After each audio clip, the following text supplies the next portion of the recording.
বড় বড় বিল্ডিংগুলো ভেঙে পড়ে যায়। কারণ এই বিল্ডিংগুলো খুঁটি দিয়ে জমিনের উপরেই রাখা আছে, কিন্তু আসমান তো জমিনের উপর রাখা নাই। তাহলে জমিন কাঁপবে আর আসমান ভেঙে পড়বে, কি ভয়াবহ অবস্থা। আল্লাহ পাক রব্বুল আলামিন বলেন, ওয়া আখরাজাতিল আরদু আথকালাহা, এই জমিনের ভিতরে স্বর্ণ চাঁদি হীরা মুক্তা জহরত অনেক দামি দামি সম্পদগুলো আমি আল্লাহ পাক রব্বুল আলামিন রেখে দিয়েছি। মাঝে মধ্যে মানুষেরা স্বর্ণের খনি, বিভিন্ন তেলের খনি সহ অনেক খনি উদ্ধার করে, সেই খনির থেকে তারা সেইগুলো বিভিন্ন পদ্ধতিতে দুনিয়াতে বের করে আবিষ্কার করে, আবার সেইগুলো সুন্দর করে বাজারে বিক্রি করে, অনেক টাকাওয়ালা হয়ে যায়। আল্লাহ পাক রব্বুল আলামিন বলেন, এইরকম আরো অনেক জিনিস আমি এই জমিনের ভিতরে লুকায়িত অবস্থায় রেখেছি। ওয়া আখরাজাতিল আরদু আথকালাহা, এই জমিন তখন এই জিনিসগুলোকে বের করে দিবে কম্পনের ঠেলায়। পৃথিবী যখন কাঁপবে, কম্পন সৃষ্টি হবে, এই কম্পনের ঠেলায় তখন সুন্দর করে এই জমিনের ভিতরে যত দামি দামি সম্পদ আছে এই সম্পদগুলো জমিন বাহিরে বের করে দিবে। মানুষগুলো ঘর থেকে বের হবে, হওয়ার পর দেখবে যেই সম্পদগুলোর জন্য আমরা কত অন্যায় করেছি, ভাই ভাই মারামারি করেছি, মানুষের জমি আত্মসাৎ করেছি, মানুষের সম্পদগুলোকে দখল করেছি, বড় বড় অফিসার যারা তারা বলবে এই টাকার জন্য, এই সম্পদের জন্য কত ফাইল আটকায় দিয়া বস্তায় বস্তায় টাকা নিয়েছি মানুষের কাছে, আর আজকে সেইগুলো আমার চোখের সামনে।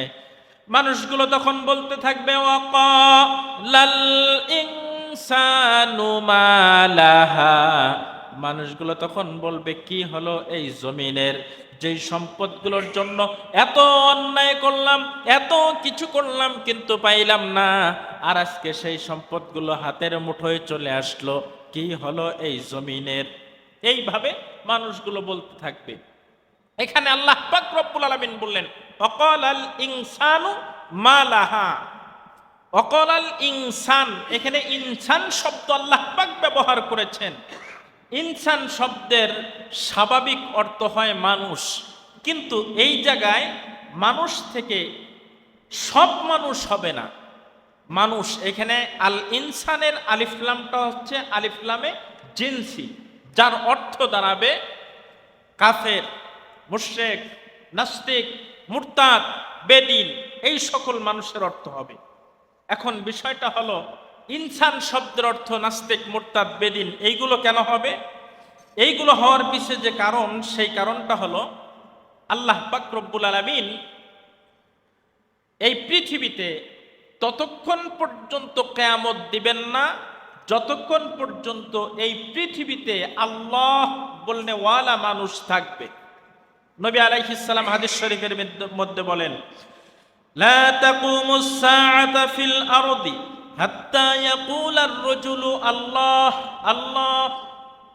এই পৃথিবীতে ততক্ষণ পর্যন্ত কিয়ামত সংগঠিত হবে না যতক্ষণ পর্যন্ত এই পৃথিবীর জমিনে একজন মানুষ অবশিষ্ট থাকবে, যেই মানুষটা আল্লাহ আল্লাহ শব্দ বলবে।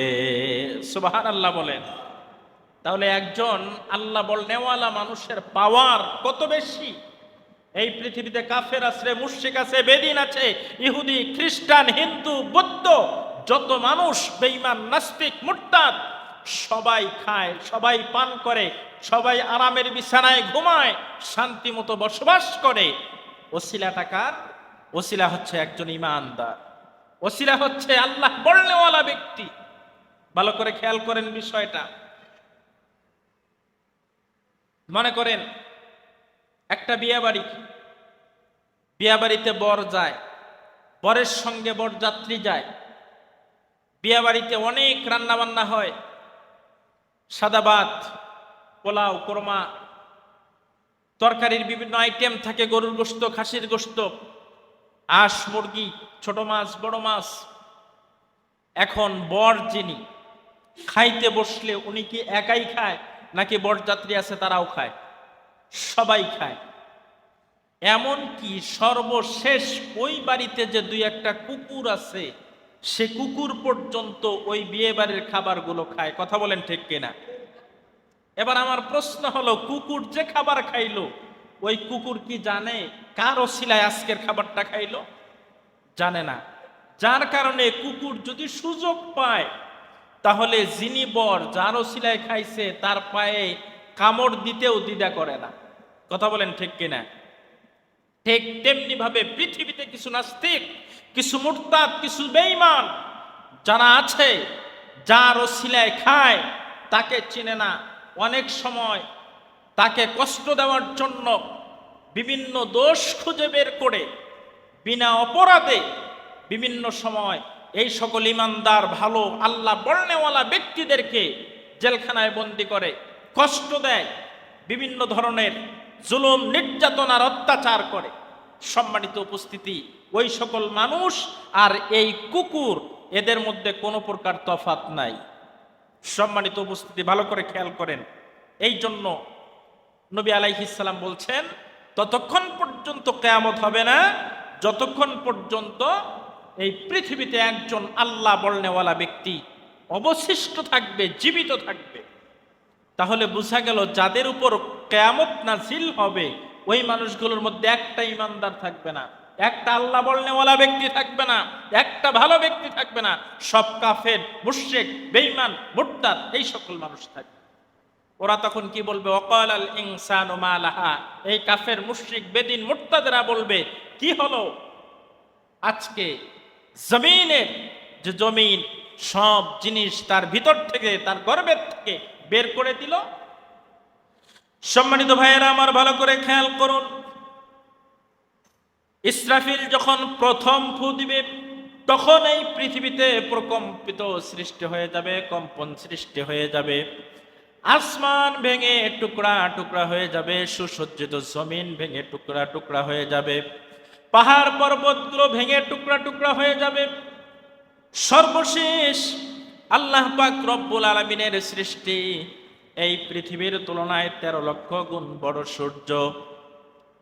এই পৃথিবীর তুলনায় 13 লক্ষ গুণ বড় সূর্য। এই সূর্য যখন ফেটে পৃথিবীর উপর পড়ে যাবে, তখন এই পৃথিবীর মাটি আর মাটি থাকবে না, মাটিটা সঙ্গে সঙ্গে তামা হয়ে যাবে। মানুষগুলো কবরস্থ অবস্থায়, তার উপরে পৃথিবীটা হয়েছে তামা। এই পৃথিবী আর মাটি থাকবে না, তামা হয়ে যাবে। আল্লাহ পাক রব্বুল আলামিন ঠিক ওই মুহূর্তে এই পৃথিবীর উপর 40,000 বছর পর্যন্ত বৃষ্টি দিতে থাকবেন। শুধু বৃষ্টি হবে, এত পরিমাণের বৃষ্টি হবে যেটা কল্পনীয় নয়। পুরা 40,000 বছর পর্যন্ত পৃথিবীতে বৃষ্টি হবে, এই তামার উপরে বৃষ্টি পড়বে। তারপরে আল্লাহ পাক রব্বুল আলামিন ইসরাফিলকে বলবে, ও ইসরাফিল, এবার তুমি দ্বিতীয় ফু দাও। আন-নাফকাতু সানিয়া, দ্বিতীয়বার যখন ইসরাফিল ফু দিবে, যত মানুষ কবরের ভিতরে শুয়ে আছে সব মানুষ উঠবে। মানুষগুলো উঠবে দুই ভাবে। প্রথম শ্রেণীর মানুষ, দুনিয়াতে যারা নামাজ পড়ে নাই, এক ওয়াক্ত নামাজ তো পড়েই নাই, যারা নামাজ পড়ছে তাদেরকেও সহ্য করতে পারে নাই। এই সকল মানুষ উঠে গালাগালি করা শুরু করবে, রাগ হয়ে যাবে।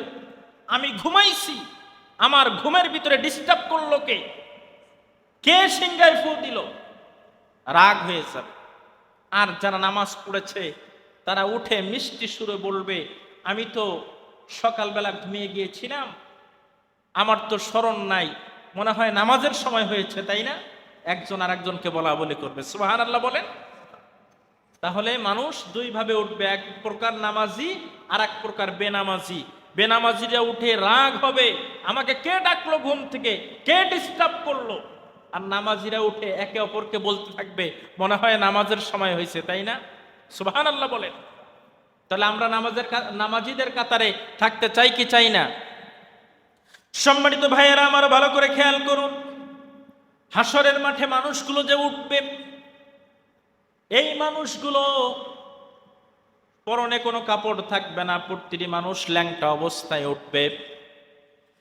আল্লাহর নবী বিশ্ব নবীজি যখন এই বর্ণনা দেন, আম্মা জান আয়েশা সিদ্দিকা রাদিয়াল্লাহু তাআলা আনহা বলেন, ইয়া রাসূলুল্লাহ, আমি আয়েশা আপনার স্ত্রী, আমি আয়েশা আবু বকরের কন্যা, আমিও কি কিয়ামতের দিন বস্ত্রহীন অবস্থায় উঠবো নাকি ইয়া রাসূলুল্লাহ?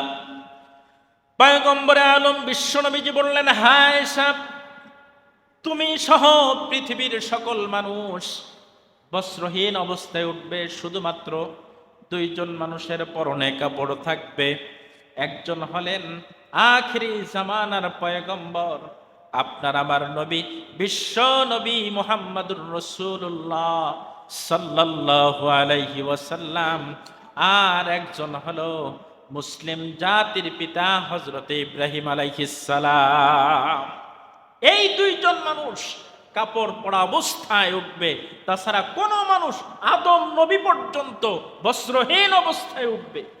তাহলে এবার আমি আপনাদেরকে একটা প্রশ্ন করি, কিছু কিছু মানুষ বক্তব্য দিতে গিয়ে বলে, আমাদের পীর সাহেব কিয়ামতের দিন যখন উঠবে তখন একটা জাহাজ নিয়ে উঠবে, আর ওই জাহাজে করে তার মুরিদ যারা হবে তাদেরকে জান্নাতে নিয়ে যাবে।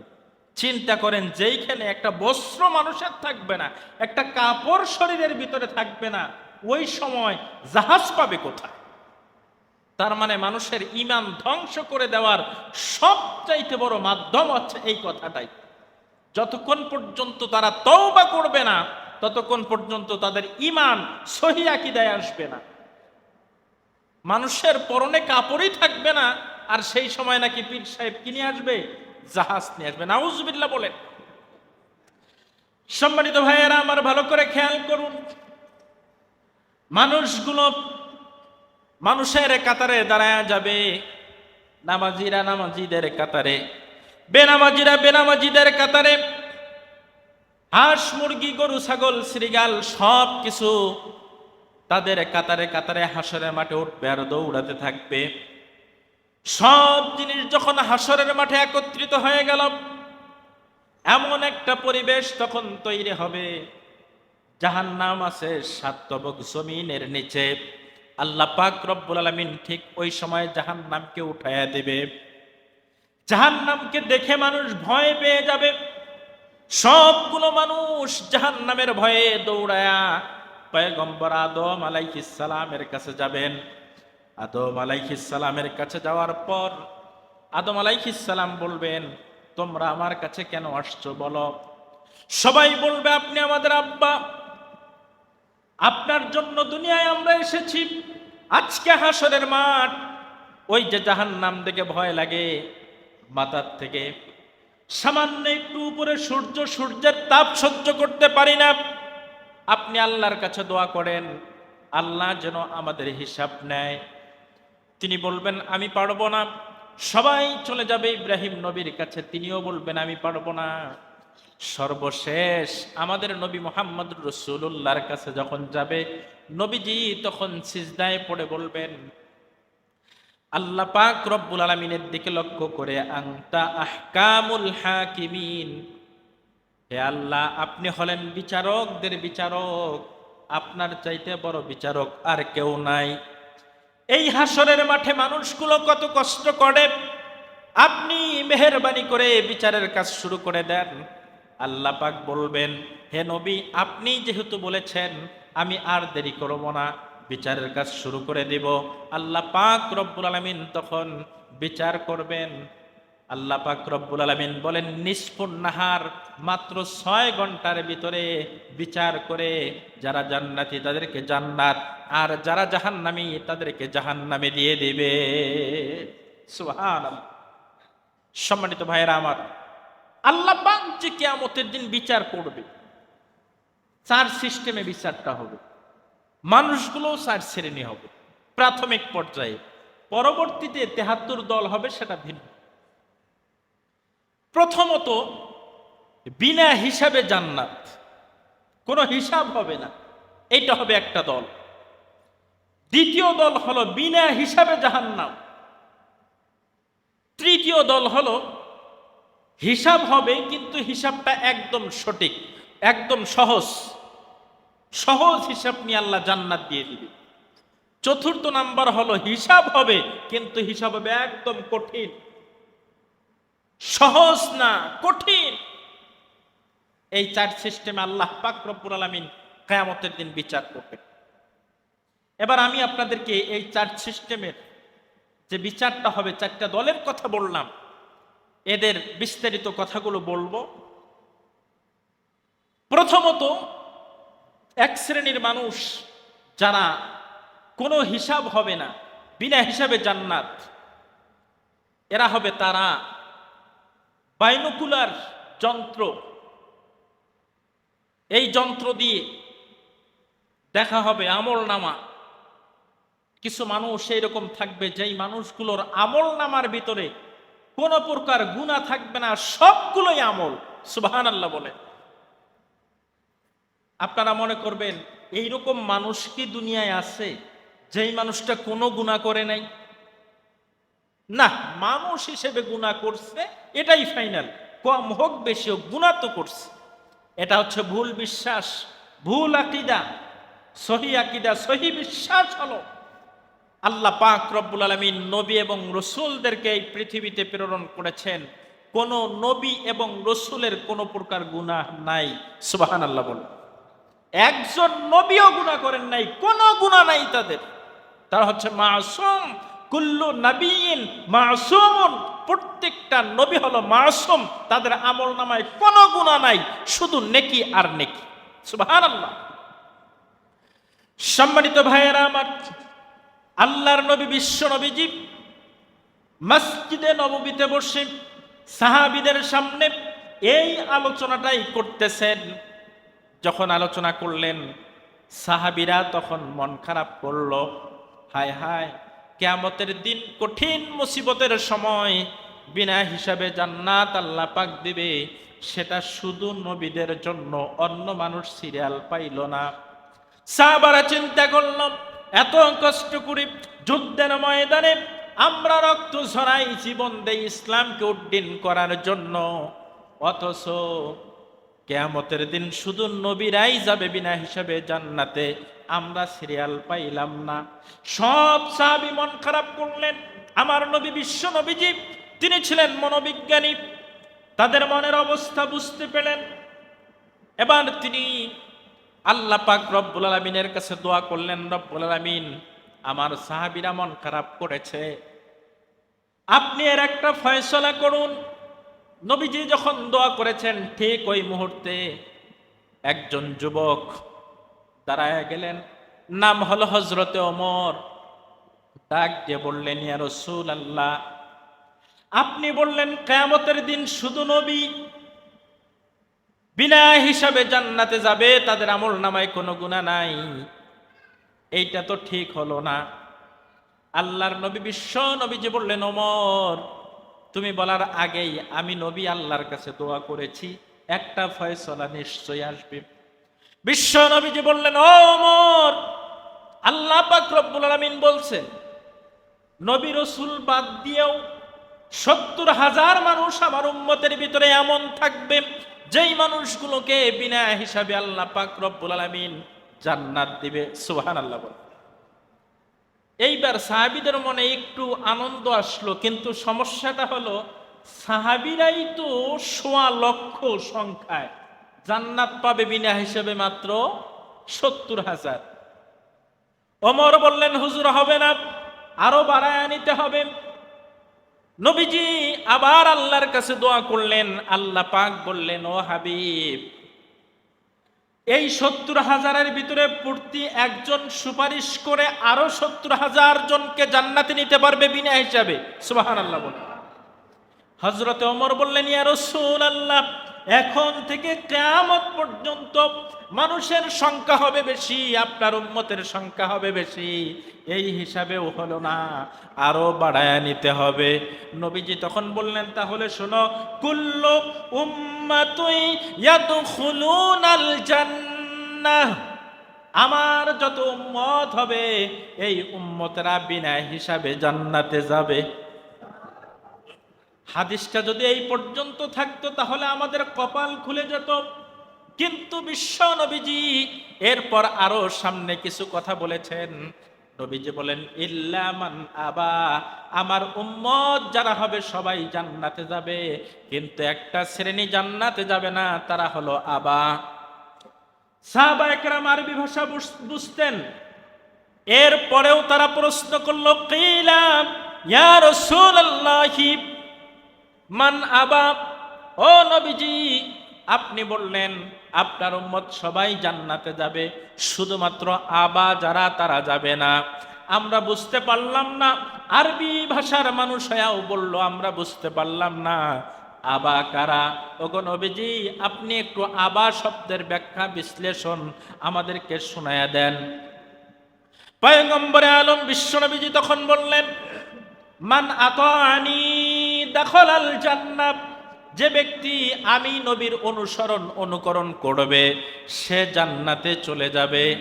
আর যারা ওয়ামান আসানি, আমি নবীর অনুকরণ করবে না, নবীজি বললেন তারা জান্নাতে যেতে পারবে না।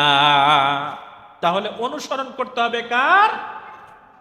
আখিরি জামানার পয়গম্বর বিশ্ব নবী মুহাম্মদুর রাসূলুল্লাহ সাল্লাল্লাহু আলাইহি ওয়াসাল্লামের। এই নবীর অনুসরণ ছাড়া কেউ যদি অন্য কারো অনুসরণ করে সে কি জান্নাতে যেতে পারবে? কেউ তার পীরকে অনুসরণ করলো, কেউ তার নেতাকে অনুসরণ করলো, কিয়ামতের দিন তাদের কপাল সবচাইতে বেশি খারাপ হবে যে নবী বাদে অন্য কাউকে অনুসরণ করবে। তাহলে আমরা সবাই অনুসরণ করব কার? আমাদের নবী মুহাম্মদুর রাসূল সাল্লাল্লাহু আলাইহি ওয়াসাল্লামের। এইটা হলো একটা দল যারা বিনা হিসাবে জান্নাতে যাবে। 2 নাম্বার দল বিনা হিসাবে জাহান্নামী। এরা কারা? কাফের মুশরিক বেদিন তো বিনা হিসাবে জাহান্নামে যাবেই, এরপরেও মুসলমানদের ভিতরে একটা শ্রেণী, তারা কারা? তারা হলো ওই সকল মানুষ যারা মুসলমানের ঘরে জন্ম নিয়ে মুসলমানদের বিপক্ষে ষড়যন্ত্র করে, ইহুদি এবং খ্রিস্টানের সঙ্গে হাত মিলায়া। এমন লোক সমাজে আছে না নাই? ইসলামকে ভালো লাগে না, ইসলামের বিধান ভালো লাগে না, মাঝে মাঝে টিভির সামনে এসে বসে আর বলে যে আগে আগে সালাম দেয়, এটা হলো জঙ্গিবাদের লক্ষণ। টাকনুর উপরে কাপড় পরে, এগুলো হলো জঙ্গিবাদের লক্ষণ। এমনও মুসলমানের ঘরের সন্তান আছে না নাই? কিয়ামতের দিন এই মানুষগুলো বিনা হিসাবে জাহান্নামে যাবে। এবার আসুন 3 নাম্বার দল, যাদের হিসাব হবে কিন্তু হিসাবটা সহজ হবে। তারা কারা? এরা হবে আপনি আমি, মানে আমলও করছি, শয়তানের ধোকায় পড়ে গুনাহও করছি। আমলও আছে, শয়তানের ধোকায় পড়ে গুনাহও আছে। আপনি আমি, আমরা, আমাদের হিসাব হবে, কিন্তু হিসাবটা আল্লাহ পাক সহজ করে দিক, বলো না আমিন। যাদের হিসাব সহজ হবে এই হিসাবটা 3 ভাবে হবে, ভালো করে খেয়াল করেন। প্রথম নাম্বার, নেকির পাল্লা ভারী হবে, গুনার পাল্লা পাতলা হবে। সাহাবীরা বলবে, আয় আল্লাহ যেহেতু নেকির পাল্লা ভারী, ফেরেশতারা বলবে হে আল্লাহ যেহেতু নেকির পাল্লা ভারী তাহলে জান্নাত দিয়ে দেই। আল্লাহ বলবে বেটা জান্নাত যে দিবি, গুনাহগুলো আছে ওইগুলো, গুনাহ নিয়ে কেউ জান্নাতে যাইতে পারে? বলে তাহলে কি করব আল্লাহ? তাহলে এক কাম করো, তোমাদের যে নূরের পাখাগুলো আছে ওই পাখাগুলো দিয়ে গুনাহগুলো একটু ঢেকে রাখো, কিছু সময় তারা ঢেকে লাগবে। এবার আল্লাহ বলবেন পাখাগুলো উঠাও। পাখাগুলো যখন উঠাবে আল্লাহ পাকের নূরানি কুদরতে তাদের গুনাহগুলো নেকিতে পরিপূর্ণ হয়ে যাবে, বলেন সুবহানাল্লাহ। এই জন্য আল্লাহ পাক বলেছেন ইন্নাল হাসানাত ইউযহিবনাস সাইয়্যাত, সুবহানাল্লাহ। তখন তাদেরকে জান্নাত দেওয়া হবে, কোনো গুনাহ থাকবে না। 2 নাম্বার পদ্ধতি হলো নেকিও যতগুলো গুনাহও ততগুলো, কাটা একবারে সমান সমান। তখন ফেরেশতারা বলবে আল্লাহ যেহেতু গুনাহও যত নেকিও তত, জান্নাত আর জাহান্নামের মাঝখানে যে জায়গা আছে আরাফ, ওইখানে দিয়ে দেই। আল্লাহ পাক বলবেন এই লোকটা হলো ঈমানদার, ইমানদার হলো আমার দলের লোক, তার বিচারটা সহজ করতে হবে। কাজেই জান্নাত আর জাহান্নামের মাঝখানে নয়, তার হিসাব সহজ করে তাকে জান্নাতে দিতে হবে। ফেরেশতারা বলবে কেমনে সহজ করব? আল্লাহ পাক বলবেন এই লোকটা দুনিয়ায় থাকা অবস্থায় নামাজ পড়েছে, নামাজের সময় যে উজু করছে, উজুর পানিগুলোকে একত্রিত করো। যতবার গোসল করেছে গোসলের পানিগুলোকে একত্রিত করো। প্রস্রাব করার পর কুলুখ ব্যবহার করেছে, এইগুলোকে একত্রিত করে তার আমল নামার পাল্লায় দাও। যখন এইগুলো দেওয়া হবে আমলের পাল্লা ভারী হয়ে যাবে, আল্লাহ পাক রব্বুল আলামিন তখন লোকগুলোকে জান্নাত দিয়ে দিবে। সুবহানাল্লাহ বলেন। এটা হলো 2 নাম্বার পদ্ধতি। 3 নাম্বার পদ্ধতি হলো কিয়ামতের দিন কিছু মানুষ এইরকম হবে, যেই মানুষের একবার আমলের পাল্লা ভারী হয় আর একবার গুনার পাল্লা ভারী হয়। একবার এটা ভারী হয়, একবার এটা ভারী হয়। যেমন গোশতর দোকানে গোশত কিনতে গেলে একবার এদিকে যায় একবার এদিকে যায়, টলমল হয় না এরকম? ঠিক ওই রকম একবার নেকির পাল্লা ভারী, একবার গুনার পাল্লা ভারী। আল্লাহ বলবেন এইবার কি করব? আল্লাহ পাক রব্বুল আলামিন বলবেন এই লোকটা ঈমানদার, আমার দলের লোক, হিসাব সহজ করতে হবে। কেমনে সহজ করব দেখো। আল্লাহ পাক রব্বুল আলামিন যেই সিংহাসনে বসবেন, ওই সিংহাসনের একটা পায়ার গোড়ার থেকে কালো কুসকুসে মেঘের মতো কি যেন ভেসে আসবে। আসার পর ওই লোকটার আমলের পাল্লায় সুন্দর করে পড়তে থাকবে। আমলের পাল্লা আস্তে আস্তে ভারী হয়ে যাবে। আল্লাহ পাক বলবেন সিদ্ধান্ত দিলাম লোকটারে জান্নাতে দিয়ে দাও। ওই হাসরের মাঠে আপনি থাকবেন, আমি থাকব, মুসলমান ছাড়াও বড় বড় কাফের থাকবে, ফিরআউন থাকবে, নমরুদ থাকবে, বুশ থাকবে, ডোনাল্ড ট্রাম্প থাকবে। এরা তো চৌকুশ ব্যক্তি। এরা বলবে আল্লাহ আপনি বলছেন হাসরের মাঠে কোনো দুর্নীতি হবে না, ইনসাফ কায়েম করবেন। এই লোকটার আমল নামা তো ভারী হয় নাই, আপনি দুর্নীতি করলেন, আপনার পায়ার নিচ, আপনার সিংহাসনের পায়ার নিচ থেকে মেঘ উঠাইয়া দিলেন, আমলের পাল্লা ভারী করলেন, এইটা কেন হলো? আল্লাহ পাক বলবেন আমি আল্লাহ তোমাদেরকে জবাব দিতে বাধ্য নই, তারপরেও যেহেতু প্রশ্ন করেছে তাহলে শোনো। এইগুলো হলো এই ব্যক্তির গোপন কিছু আমল, যেইগুলো দুনিয়ার কোনো মানুষ দেখে নাই। আমি আল্লাহ এইগুলোকে গোপনে রেখে দিয়েছি, আজকে তার বিপদের সময় আমি এইগুলোকে বের করে দিলাম। কিছু মানুষ গোপনে আমল করে, রাত্রে 2:30-3টার সময় উঠে পৃথিবীর কোনো মানুষ দেখে না, তাহাজ্জুদের নামাজে দাঁড়ায়া যায়। এইগুলো হলো গোপন আমল। রাস্তা দিয়ে চলতে দেখে একটা দান বাক্স পড়ে আছে মসজিদের অথবা মাদ্রাসার, দান বাক্সে কিছু টাকা দেয়।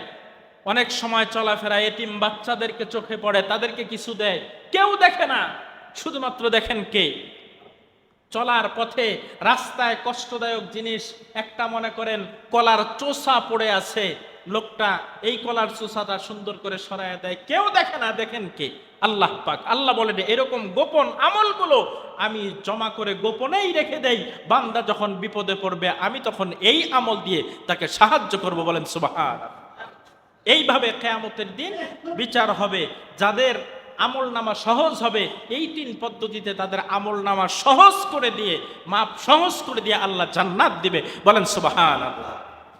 সর্বশেষ 4th নাম্বার শ্রেণীর লোকেরা, যাদের হিসাব হবে, কিন্তু হিসাব হবে খুব কঠিন, শক্ত হিসাব। আল্লাহ পাক রব্বুল আলামিন যেই লোকগুলোকে প্রশ্ন করবে এই কাজ তুমি করছিলে কেন, এই কেন শব্দ যার ব্যাপারে আল্লাহ পাক রব্বুল আলামিন ব্যবহার করবেন, তার হিসাব সব থেকে কঠিন হবে। সম্মানিত উপস্থিতি, কিয়ামতের দিন আল্লাহ জিজ্ঞেস করবে, দুনিয়ার মধ্যে আলেমরা ইসলামের কথা বলেছে, কোরআনের কথা বলেছে, মুক্তির কথা বলেছে, তাদের বিরোধিতা করছিলা কেন? তাদেরকে জেলে দিছিলা কেন? তাদেরকে ফাঁসি দিছিলা কেন? তখন তারা বলবে আল্লাহ আমরা এগুলো করি নাই। আল্লাহ পাক তখন তার সিসি ক্যামেরার মাধ্যমে যা যা করছে সবগুলো তার সামনে ওপেন করে দিবে। সিসি ক্যামেরা কি সাধারণ জিনিস না ভয়াবহ জিনিস? সিসি ক্যামেরা কত বড় ভয়াবহ জিনিস! আসলে সিসি ক্যামেরাটা কি, এইটা এই সময়ে বুঝছে ওই সাতক্ষীরার 4 আসনের এমপি। উনি বুঝছে সিসি ক্যামেরা কি জিনিস। সম্মানিত উপস্থিতি, কিয়ামতের দিনেই করি নেই। মানুষ কতটা বাটপার হবে চিন্তা করছেন। আল্লাহ পাক রব্বুল আলামিন তখন বলবেন, আল ইয়াউমা নাখতিমু আলা আফওয়াহিহিম ওয়া তুকাল্লিমুনা আইদিহিম ওয়া তাশহাদু আরজুলুহুম। বান্দা যখন এই রকম কথা বলবে, আল্লাহ পাক বলেন তখন বান্দার মুখটা বন্ধ করে দেওয়া হবে, তার হাত খুলে দেওয়া হবে। হাতগুলো তখন কথা বলতে থাকবে, এই ভিডিওগুলোর সাক্ষ্য দিতে থাকবে, পা গুলো সাক্ষ্য দিতে থাকবে। তখন আল্লাহ পাক রব্বুল আলামিন মুখের টেপ খুলে দিয়ে বলবে, তোর হাত সাক্ষী দিছে, তোর পা সাক্ষী দিছে, এবার তুই সত্যি সত্যি বল ঘটনা কি। তখন ওই লোকটা বলবে, আল্লাহ আমি আসলে করতে চাই নাই এইগুলো। আবার বড় যারা ওয়াসাদা তানা ওয়া কুবরা আনা, আমি যে চাকরিতে ছিলাম, আমার যে বড় নেতা লিডার ছিল, তারা আমাদেরকে দিয়ে এই কাজগুলো করাইছে, তাদেরকে ধরো। আল্লাহ বলবেন ওদেরকেও ধরবো, তার আগে তোরেও ধরবো। আল্লাহ পাক রব্বুল আলামিন তখন ওই লোকটার বাম হাত বুক ফোড়া করে এইভাবে বাম হাত বের করে পিছন দিক দিয়ে বের করে দিয়ে বাম হাতের মধ্যে আমল নামা দিবে। এরপর আল্লাহ বলবে, তোর আমল নামা ইকরা কিতাবাক, তুই নিজেই পড়। মুখ থাকবে সামনে, আমল নামা পিছনে। মানুষ কি পড়তে পারবে? ফেরেশতারা এসে এই মাথা এইভাবে ধরে এমন ভাবে ঘুরানি দিবে, সবগুলো রক ছিঁড়ে যাবে। এরপর মাথাটা ওই দিক ঘুরে যাবে, তখন সে তার আমল নামাগুলো দেখতে পাবে। এই কথাগুলোই আল্লাহ পাক রব্বুল আলামিন কুরআনুল কারীমের সূরাতুজ জিলজালের ভিতরে বর্ণনা করে বলেন, ইয়াউমা ইযিন তুহাদ্দিসু আখবারাহা বিআন্না রাব্বাকা আওহালাহা ইয়াউমাইদি ইয়াসদুরুন নাসু আশতাতা লিইউরাউ আমালাহুম, তাকে আমলনামাগুলো দেখানো হবে। সে দেখবে আর বলবে, ফামাই ইয়ামাল মিসকালা যাররাতিন খায়রান ইয়ারা ওয়া মান ইয়ামাল মিসকালা যাররাতিন শাররান ইয়ারা। চিৎকার মেরে বলবে, কি আজীব ব্যাপার! জাররার সমান একটা আমল, জাররা পরিমাণ একটা গুনাহ, সেটাও ছাড় পড়ে নাই, সবগুলো লিপিবদ্ধ হয়েছে, সবগুলো লেখা হয়েছে। কি আজীব ব্যাপার, কি আশ্চর্য ব্যাপার! আল্লাহ পাক ফেরেশতাদের দিকে লক্ষ্য করে বলবে, ফাখুজুহু ওয়া গুল্লুহু সুম্মাল জাহিমা সাল্লু। এই লোকটারে ধরো, তার হাতে বেরি পড়াও, এরপর তাকে জাহান্নামের ভিতরে নিক্ষেপ করো। এই হলো 4 নাম্বার সিরিয়ালে যেই মানুষগুলো পড়বে তাদের বিচার। আমরা আজকে জুমার দিন, জুমার নামাজের আগে আল্লাহর কাছে দোয়া করি, আল্লাহ কিয়ামতের দিন হয়তো আমাদেরকে বিনা হিসাবে জান্নাত দিও, নয়তো আমাদের হিসাব সহজ করে দিও। সবাই বলুন আমিন।